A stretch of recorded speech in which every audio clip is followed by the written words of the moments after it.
Welcome to another day in the neighborhood. This podcast is a production of the Rogers Edge Reporter. We are a neighborhood online newspaper that covers Rogers Park and Edgewater. This is our first podcast, and we're student journalists, so we're learning as we go. We'll have different staff members on different episodes. There are 4 of us here today, and we thought we'd start by telling you a bit about who we are and where we live. I'm Anna Gore.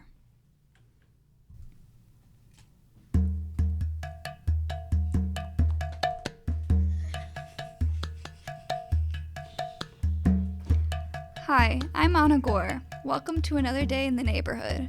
This podcast is a production of the Rogers Edge Reporter. The Rogers Edge Reporter is a neighborhood online newspaper that covers Rogers Park and Edgewater. We are a bunch of students seeking to bring a different perspective to topics about Rogers Park, Edgewater, and the city as a whole.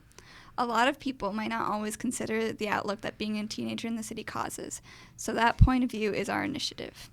There are 4 of us here today. My name is Marco Sandoval. I'm 17. I live in Rogers Park. Recently moved, and I go to Senn High School. My name is Elena Wilson. I'm 16. I live in West Garfield Park, but I work in Rogers Park. My name's Joshua Kelly, and I live between Hermosa and Belmont and Cragen, which is west of Logan Square. All right, and I'm Anna Gore. I'm 17 years old. I live in Rogers Park, about at the Jarvis stop, and I go to Whitney Young, kind of far away, and I've lived in Rogers Park for 2 years. Gentrified, and the landlord tried to up the rent really high all of a sudden. It's like, we've lived here 10 years and you're really not going to cut us a break. And it was right after my mom had gotten sick, so it was like, really, buddy? Really? Is this the move? Yeah. And so then we were like, okay, I guess we're going to look for a house. And since Rogers Park is so far from everything, it was by far the cheapest neighborhood that we found because it was so far. I mean, I did move around a lot when I was younger. I think I've moved a total of 6 times. Wow. Yeah, but it was always all in a short span of time. It was between halfway. The first time I was halfway to 1st grade, and then the last time I moved was into 4th grade. So I was and I moved 3 times in between those. I spent half a year at school, a full year another one, and half a year another one, and a half a year another one. That's a lot of money. It was a lot. I mean, rent was just going up everywhere, so we couldn't really find a stable. We've probably spent more money on moving than we did at the rent. Than you would have if you just stayed. Yeah. But hey man, when it goes up 200. When you gotta go. When you gotta go, you gotta go. But that happened. Now we live in Rogers Park. We got evicted. From Edgewater. I got evicted from Edgewater. It's just I kind of laugh it off every time I say it, but at the time, I was kind of bummed out. But we moved into an apartment literally twice or 3 times the size of where we live, of where we used to live. It was kind of tough. Yes, living in Edgewater, it was nice, but our living circumstances weren't that nice. It was 6 of us in a 2-bedroom apartment. Yeah. It was just crammed up in there, and then we just moved, and now it's big as hell. And then we got some free space. It's only a mile away from school, so it's not that bad. But I would have liked to stay.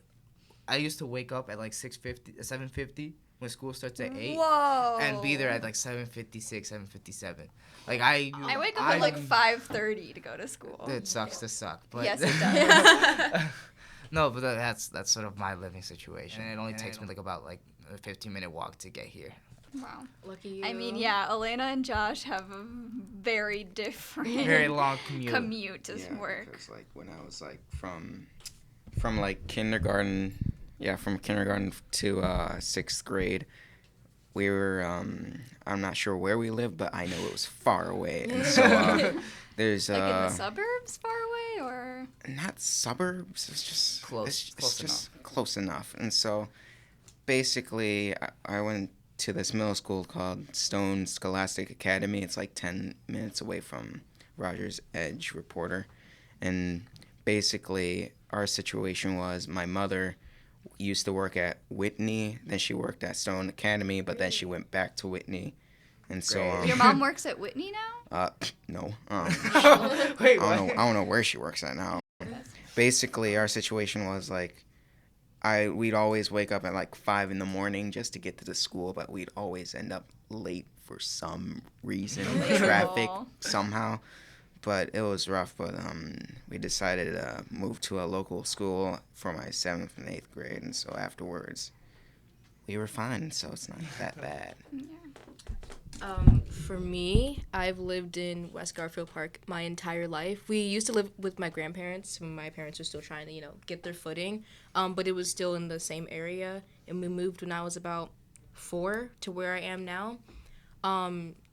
And my commute's always been, up until recently, it's always been really nice because I went to a charter school 30 minutes away. And then I went to a school on the south side. That was actually really far. It was about an hour 20 minutes. I took the school bus every morning, which was fun. And now going to Rogers Park is about an hour and 30-minute train ride. Jeez. We start at 9. What time do you wake up? I should be getting up at 6. I get up at 6:30 because sleeping is really nice. But you're always here on time. Yeah, I'm here in time because I try to be punctual. I can wake up at 8:30 and be fine. We envy start you. at 9, by the way. Yeah, we start at 9. I'm out of my house by 7:30. Yeah, it's far, but I am here through Anna. We have a mutual friend, and he kind of hooked me up with the job. He said, I have a friend, she's looking for people to, join Rogers Edge. Would you be interested? And I was like, yes, please. I don't have a job. I'm poor. Please. So I don't mind the commute because it's nice getting experience. All right, that's all for another day in the neighborhood. See you next time.